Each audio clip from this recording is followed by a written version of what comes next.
Hello students, video शुरू करने से पहले प्लीज चैनल को लाइक, शेयर और सब्सक्राइब जरूर करें। एक इम्पॉर्टेंट इन्फॉर्मेशन, अगर आपको इस वीडियो के नोट्स चाहिए तो डिस्क्रिप्शन बॉक्स में दिया गया डाउनलोड लिंक चेक करें। Thank you. चलिए शुरू करते हैं। इस वीडियो में हम पढ़ेंगे MEG 5 literary criticism and theory के प्रीवियस ईयर क्वेश्चन और most important questions with answers.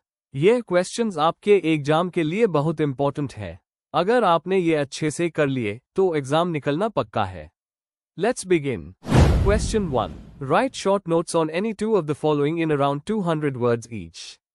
A. Literature as history. B. Aristotle. C. Marxism. D. A room of one's own. A. Shruti in Indian aesthetics.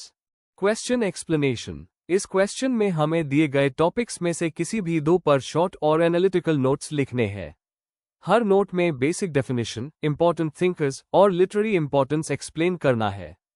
हर एक note लगभग 200 words का होना चाहिए, simple, clear और point wise. Answer. Introduction. Literary criticism का main M ये समझना होता है कि लिटरेचर समाज और सोच को कैसे रिफ्लेक्ट करता है। हर अप्रोच, चाहे वो क्लासिकल हो, फेमिनिस्ट हो या मार्क्सिस्ट, लिटरेचर को एक नए नजरिए से देखने का मौका देती है।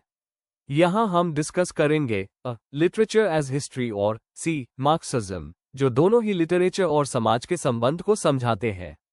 ए. Literature as history. 1. Literature as a mirror of historical reality. Literature हमेशा अपने समय का दर्पण होता है। ये न सिर्फ इतिहास को रिकॉर्ड करता है बल्कि उस समय के जज्बात, सोच और सामाजिक परिवर्तन को भी दिखाता है। जैसे चार्ल्स डिकेंस का a tale of two cities French revolution के दौरान के सामाजिक संघर्ष को दिखाता है। 2. Literature as a historical force. Literature सिर्फ इतिहास को बताता नहीं बल्कि उसी बदलने की ताकत भी रखता है। अंकल टॉम्स कैबन ने स्लेवरी के खिलाफ लोगों की सोच को बदलने में बड़ा योगदान दिया। इसलिए लिटरेचर को एक सोशल फोर्स भी कहा जाता है। 3. Literary criticism and historical context. Critics जैसे हिप्पोलिटे तैने और गेओर्ग लुकाक्स ने बताया कि लिटरेचर को समझने के लिए उसका हिस्टोरिकल कॉन्टेक्स्ट जरूरी है। तैने के हिसाब से लिटरेचर 3 फैक्टर्स, रेस, मिलियू और मोमेंट, से प्रभावित होता है, जबकि लुकाक्स ने क्लास स्ट्रगल और मटेरियलिज्म पर फोकस किया। C. Marxism. 1. Introduction to Marxist criticism. Marxist criticism Karl Marx और फ्रीडरिक एंगल्स के विचारों पर आधारित है। इसके मुताबिक लिटरेचर एक सामाजिक और आर्थिक स्ट्रक्चर का रिफ्लेक्शन है जहां क्लास और पावर के रिलेशंस दिखते हैं। 2. Literature as ideological expression. Marxist theory कहते हैं कि हर लिटरेरी वर्क एक आइडियोलॉजी को रिप्रेजेंट करता है। ये अक्सर रूलिंग क्लास के सोच को यूनिवर्सल बनाकर दिखाता है। जैसे जॉर्ज ऑवेल के एनिमल फार्म में दिखाया गया है कि कैसे आइडियोलॉजी लोगों को मैनिपुलेट करती है। 3. Class struggle and representation. Critics जैसे लुकाक्स, रेमंड विलियम्स और टेरी ईगल्टन ने बताया कि लिटरेचर क्लास स्ट्रगल और कैपिटलिस्ट कॉन्ट्रडिक्शंस को दिखाता है। विलियम्स ने इसे कल्चरल मटेरियलिज्म कहा, जहां लिटरेचर सामाजिक और आर्थिक फोर्सेस का प्रोडक्ट है लेकिन रेजिस्टेंस भी क्रिएट करता है। 4. Literature as social change. Marxist नजरिया मानता है कि लिटरेचर समाज को बदलने का एक जरिया है। राइटर एक सोशल बीइंग है जो इनजस्टिस के खिलाफ लिखकर सामाजिक सोच को बदल सकता है। ब्रेक्ट के एपिक थिएटर का उद्देश्य भी यही था, लोगों को सोचने पर मजबूर करना। कंक्लूजन। लिटरेचर एज हिस्ट्री और मार्क्सिज्म दोनों ये बताते हैं कि लिटरेचर सिर्फ कल्पना नहीं बल्कि एक जीवंत सामाजिक प्रक्रिया है। एक तरफ ये इतिहास को रिफ्लेक्ट करता है तो दूसरी तरफ आइडियोलॉजी और क्लास सिस्टम को चैलेंज भी करता है। दोनों मिलकर लिटरेचर की सामाजिक अहमियत को समझाते हैं। अगर आपको इस वीडियो के नोट्स चाहिए तो डिस्क्रिप्शन बॉक्स में दिया गया डाउनलोड लिंक चेक करें। Thank you. चलिए देखते हैं अगला question. Question 2. To be instructive, drama cannot be spectacular. Discuss with reference to Plato and Aristotle. Question explanation. इस क्वेश्चन में हमें प्लेटो और एरिस्टोटल के नजरिए से ड्रामा के उद्देश्य को समझना है। हमें बताना है कि प्लेटो के लिए ड्रामा एक मोरल लेसन देने का माध्यम होना चाहिए, जबकि एरिस्टोटल के लिए ये एक आर्टिस्टिक और इमोशनल एक्सपीरियंस है। दोनों के थियरीज, खासकर मिमेसिस और कथासिस, के जरिए हमें बताना है कि ड्रामा कैसे इंस्ट्रक्टिव और स्पेक्टेक्युलर दोनों हो सकता है या नहीं। आंसर। इंट्रोडक्शन। ड्रामा हमेशा से एक ऐसा कला रूप रहा है जो सिखाता भी है और मनोरंजन भी करता है। जब हम कहते हैं to be instructive, drama cannot be spectacular, तो हम प्लेटो के मोरल व्यू और एरिस्टोटल के आर्टिस्टिक व्यू के बीच के अंतर को समझते हैं।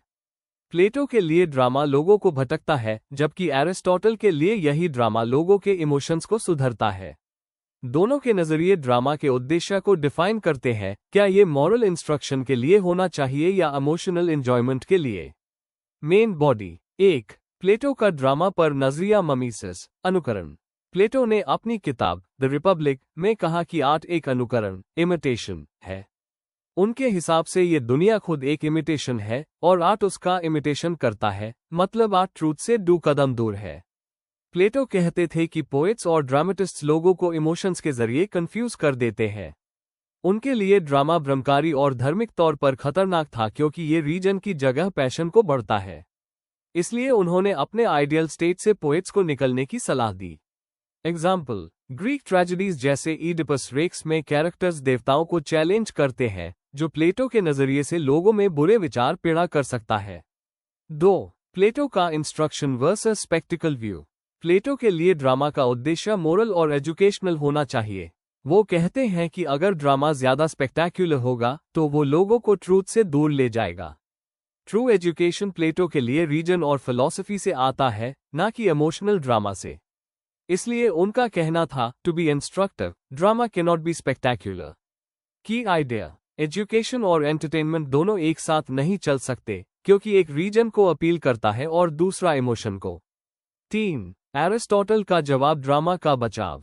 एरिस्टोटल ने अपनी किताब पोएटिक्स में प्लेटो के नजरिए का जवाब दिया। उन्होंने कहा कि आर्ट एक नेचुरल इमिटेशन है जो हमें लाइफ समझने में मदद करता है। एरिस्टोटल ने कैथार्सिस का कॉन्सेप्ट दिया, जिसमें ट्रेजेडी देखकर ऑडियंस अपने इमोशंस को रिलीज करती है। उनके लिए ड्रामा का स्पेक्टिकल और इंस्ट्रक्शन दोनों एक साथ पॉसिबल है। इमोशंस के जरिए ड्रामा लोगों को मोरल और इमोशनल बैलेंस सिखाता है। एग्जाम्पल, ईडिपस रेक्स में जब ऑडियंस ईडिपस के दुख से पिटी और फियर फील करती है, तो वो अपने अंदर के इमोशंस को समझकर स्पिरिचुअली रिफाइन होती है। यही कैथार्सिस है। कंक्लूजन, अंत में हम कह सकते हैं कि प्लेटो का कहना था to be instructive, drama cannot be spectacular, लेकिन एरिस्टोटल ने दिखाया कि दोनों एक साथ हो सकते हैं। प्लेटो ने इमोशंस को डेंजरस माना, जबकि एरिस्टोटल ने उन्हें लर्निंग का टूल कहा। आज के समय में एरिस्टोटल का व्यू ज्यादा प्रैक्टिकल लगता है, क्योंकि अच्छा ड्रामा वही है जो सिखाए भी और दिल को छुए भी। If you need the notes of this video, there's a download link in the description box. Be sure to check it out. Thank you. Let's see the next question. Question 3. Assess Coleridge's critique of Wordsworth's theory of poetic diction. To what extent does the poet become different from the common man? Question explanation. इस question में हमें Wordsworth के poetic Dickson के theory को समझना है और Coleridge ने यूएस पर क्या क्रिटिसिज्म दिया ये बताना है। साथ ही हमें ये भी समझाना है कि कोलरिज के हिसाब से पोएट और आम आदमी में क्या फर्क है। आंसर। इंट्रोडक्शन। वर्ड्सवर्थ और कोलरिज दोनों रोमांटिक एज के बहुत इंपॉर्टेंट पोएट्स थे। वर्ड्सवर्थ ने प्रेफेस टू लिरिकल बैलेड्स में कहा था कि पोएट्री को आम इंसान की भाषा में लिखना चाहिए। कोलरिज ने बायोग्राफिया लिटरेरिया में वर्ड्सवर्थ के कुछ आइडियाज से सहमत होते हुए भी उन पर कुछ लॉजिकल ऑब्जेक्शंस दिए। उन्होंने बताया कि पोएटिक डिक्शन और पोएट की नेचर के बारे में वर्ड्सवर्थ का व्यू पॉइंट थोड़ा लिमिटेड था। Main body. 1. वर्ड्सवर्थ का पोएटिक डिक्शन का थियरी। वर्ड्सवर्थ ने कहा कि 18वीं सेंचुरी के पोएट्स की भाषा बहुत आर्टिफिशियल थी। उनके हिसाब से पोएट्री को आम लोगों की सिंपल और नेचुरल लैंग्वेज में लिखना चाहिए। उन्होंने रूरल लाइफ को पोएट्री का बेस्ट सब्जेक्ट माना, क्योंकि वहां फीलिंग्स पूरे और नेचुरल होती है। वर्ड्सवर्थ कहते हैं कि पोएट्री और रियल लाइफ की लैंग्वेज में कोई खास डिफरेंस नहीं होना चाहिए। पोएट्री बस इमोशन और इमेजिनेशन का आर्टिस्टिक फॉर्म है। एग्जाम्पल, माइकल और द सॉलिटरी रीपर जैसे पोएम्स सिंपल लैंग्वेज में लिखे गए हैं, लेकिन इमोशंस बहुत गहरे हैं। 2. कोलरिज का ऑब्जेक्शन वर्ड्सवर्थ के थियरी पर। कोलरिज वर्ड्सवर्थ के मोटिव से अग्रीड, लेकिन उन्होंने कहा कि वर्ड्सवर्थ ने अपनी बात एक्सट्रीम फॉर्म में रखी। कोलरिज कहते हैं कि पोएट्री और प्रोज एक जैसी नहीं हो सकती, क्योंकि पोएट्री में इमेजिनेशन और रिदम होता है। पोएट जब वर्ड्स सेलेक्ट करता है और उन्हें अरेंज करता है, तो वो लैंग्वेज ऑटोमेटिकली रिफाइंड हो जाती है। इसलिए पोएटिक डिक्शन आम भाषा से अलग और आर्टिस्टिक होती है। एग्जाम्पल, कोलरिज ने पॉइंट आउट किया कि वर्ड्सवर्थ खुद अपनी पोएम्स में नॉर्मल लैंग्वेज से ज्यादा आर्टिस्टिक भाषा यूज करते हैं। 3. पोएट की रोल और नेचर। कोलरिज के हिसाब से पोएट सिर्फ एक आम इंसान नहीं, बल्कि उसके पास ज्यादा इमेजिनेशन और सेंसिटिविटी होती है। पोएट ऑर्डिनरी एक्सपीरियंसेस को आर्ट में बदल सकता है। उन्होंने प्राइमरी और सेकेंडरी इमेजिनेशन का कॉन्सेप्ट दिया। सेकेंडरी इमेजिनेशन हाई पोएट की क्रिएटिव पावर है। पोएट दुनिया को क्रिएटिवली देखकर उससे एक हायर इमोशनल और आर्टिस्टिक लेवल पर ले जाता है। 4. पोएट और कॉमन मन के बीच डिफरेंस। वर्ड्सवर्थ कहते हैं कि पोएट और कॉमन मन में सिर्फ डिग्री का फर्क है, नेचर का नहीं। कोलरिज डिसएग्री करते हैं। उनके हिसाब से पोएट फंडामेंटली अलग होता है। पोएट इमोशंस को फील भी ज्यादा करता है और एक्सप्रेस भी ज्यादा ब्यूटिफुली करता है। कॉमन मैन फीलिंग्स को सिर्फ एक्सपीरियंस करता है, लेकिन पोएट उन्हें आर्ट में कन्वर्ट करता है।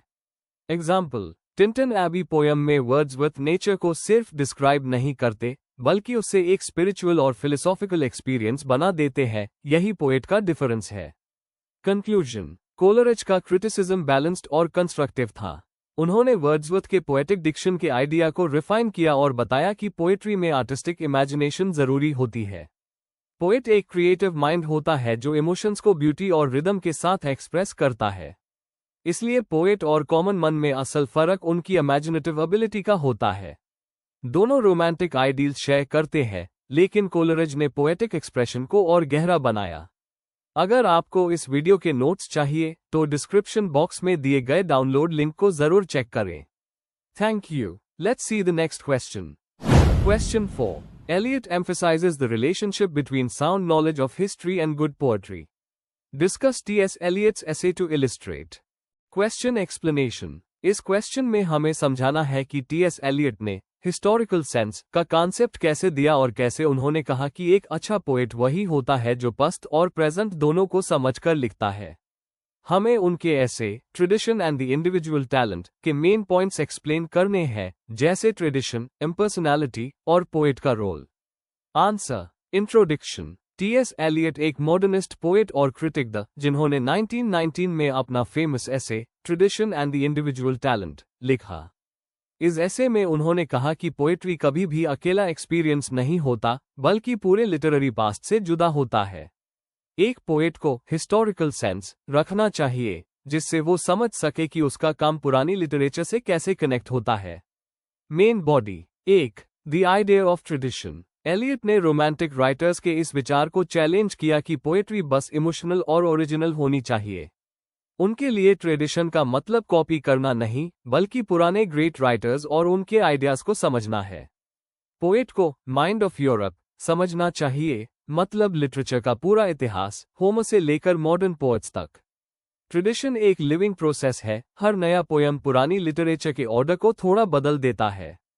मतलब ट्रेडिशन और इंडिविजुअल टैलेंट एक दूसरे पर डिपेंडेंट है। एग्जाम्पल, एलियट का पोएम द वेस्टलैंड पुरानी मिथ्स और टेक्स्ट को उस करके लिखा गया, पर वो मॉडर्न प्रॉब्लम्स को दिखाता है। ये उनके ट्रेडिशन और मॉडर्निटी के परफेक्ट बैलेंस को दिखाता है। 2. The concept of historical sense. Historical sense का मतलब है पास्ट और प्रेजेंट दोनों को एक साथ महसूस करना। पोएट को लगना चाहिए कि पूरा लिटरेचर एक कंटिन्यूअस चेन है। जिस पोएट में ये सेंस होती है, वो अपने लिखे हुए काम को एक बड़ी कल्चरल कॉन्वर्सेशन का हिस्सा समझता है। ऐसे पोएट्स अपने इमोशंस को यूनिवर्सल आर्ट में बदल देते हैं, ना कि बस अपनी पर्सनल फीलिंग्स तक सीमित रखते हैं। की पॉइंट। हिस्टोरिकल सेंस पोएट को हम्बल बनाता है, उससे पता होता है कि वो एक लंबी लिटरेरी ट्रेडिशन का हिस्सा है। 3. Impersonality and the role of the poet. Eliot ने इम्पर्सनल थियरी ऑफ पोएट्री का आइडिया दिया। उनका कहना था कि पोएट्री पोएट की पर्सनल फीलिंग्स का डायरेक्ट एक्सप्रेशन नहीं होता। पोएट एक कैटलिस्ट के जैसे होता है, जो रिएक्शन तो करता है पर खुद चेंज नहीं होता। पोएट्री में पोएट का पर्सनैलिटी छुप जाता है, सिर्फ आर्ट दिखता है। ये क्वालिटी तब आती है जब पोएट ट्रेडिशन और डिसिप्लिन दोनों समझता है। इलिस्ट्रेशन। एलियट ने पोएट के माइंड को प्लेटिनम से कंपेयर किया, जो रिएक्शन लाता है पर खुद बदलता नहीं। यही उनका इम्पर्सनल आर्ट का कॉन्सेप्ट है। 4. The relationship between history and good poetry. Eliot के हिसाब से एक पोएट तभी ग्रेट होता है जब वो ट्रेडिशन और इंडिविजुअलिटी दोनों को बैलेंस करे। हिस्ट्री का ज्ञान पोएट को पुराने फॉर्म्स और आइडियाज को नए तरीके से उस करने की समझ देता है। अच्छी पोएट्री वही होती है जो पास्ट से रूटेड हो और प्रेजेंट के लिए रेलेवेंट हो। अगर पोएट हिस्ट्री नहीं समझता तो पोएट्री शैलो हो जाती है, और अगर वो सिर्फ इमिटेट करे तो क्रिएटिव नहीं रहती। एलियट के लिए बेस्ट पोएट्री वही है जो इन दोनों एक्सट्रीम्स के बीच का बैलेंस रखे। एग्जाम्पल, एलियट ने अपने पोएम्स में डांटे, शेक्सपियर और मेटाफिजिकल पोएट्स के स्टाइल को मॉडर्न कॉन्टेक्स्ट में यूज किया, इसीलिए उनका काम टाइमलेस लगता है। Conclusion, T.S.. एलियट ने अपने ऐसे tradition and the individual talent से लिटरेचर की सोच बदल दी। उन्होंने दिखाया कि एक पोएट के लिए पास्ट का ज्ञान क्रिएटिविटी को लिमिट नहीं करता, बल्कि उससे और गहरा बना देता है। जो पोएट ट्रेडिशन को समझता है वो उससे नया मीनिंग दे सकता है और अपनी जनरेशन के लिए रेलेवेंट बना सकता है। इसीलिए एलियट के लिए हिस्ट्री और पोएट्री एक दूसरे से जुड़े हुए हैं। Before we end, please like, share and subscribe the channel for more such study materials and one important information, अगर आपको नोट्स चाहिए तो डिस्क्रिप्शन बॉक्स में डाउनलोड लिंक दिया हुआ है, जरूर चेक करें। Thank you.